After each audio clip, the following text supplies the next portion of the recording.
अगर आप broadcast engineering consultant India limited से जुड़ना चाहते हैं यानी कि BECIL का हिस्सा बनना चाहते हैं ना, तो आपके लिए बहुत अच्छा अपडेट है। अपडेट ये है कि ग्रुप डी के ना बहुत सारे पदों पर भर्ती निकल गई, यानी कि आप DEO, ड्राइवर और टेक्निकल असिस्टेंट पोस्ट के लिए अप्लाई कर सकते हैं। और अच्छी बात यह है कि इस भर्ती के लिए ना आपके पास सिर्फ और सिर्फ 10th पास का सर्टिफिकेट होना जरूरी है। सो इसकी पूरी डिटेल क्या है, आप कहां पर जाकर अप्लाई कर पाएंगे, लास्ट डेट क्या है और साथ ही आपको सिलेक्शन के बाद सैलरी कितनी मिलने वाली है, सब कुछ बताएंगे आपको बहुत ईजी लैंग्वेज में इसी वीडियो में। तो चलिए शुरू करते हैं।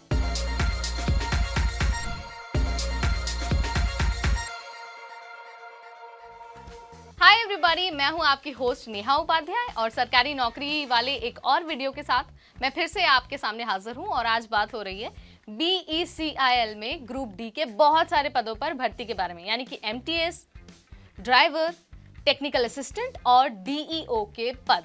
DEO यानी कि डेटा एंट्री ऑपरेटर।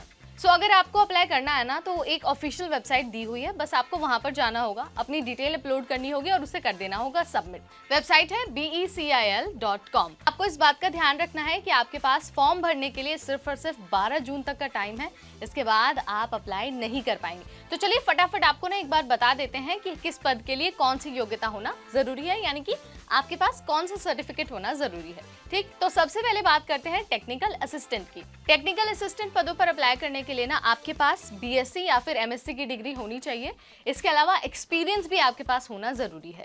कितना एक्सपीरियंस चाहिए, इसकी डिटेल आपको नोटिफिकेशन में मिल जाएगी। अब आपको DEO के लिए जो क्वालिफिकेशन है वो बता देते हैं। सो अगर आप डेटा एंट्री ऑपरेटर बनना चाहते हैं तो आपके पास मिनिमम 12th पास का सर्टिफिकेट होना चाहिए। इसके अलावा आपको कंप्यूटर की अच्छी नॉलेज होनी भी जरूरी है, क्योंकि डेटा एंट्री ऑपरेटर की जॉब है तो जाहिर सी बात है कंप्यूटर की नॉलेज होना मस्ट है। इसके अलावा भी बहुत सारे क्वालिफिकेशंस हैं, आप सबकी डिटेल ऑफिशियल नोटिफिकेशन में चेक कर सकते हैं। अगर मैं आपको एक मोटा मोटी आइडिया दूं या फिर एक समरी बताऊं तो 10th पास से लेकर पोस्ट ग्रेजुएट तक के उम्मीदवार इस भर्ती का हिस्सा बन सकते हैं।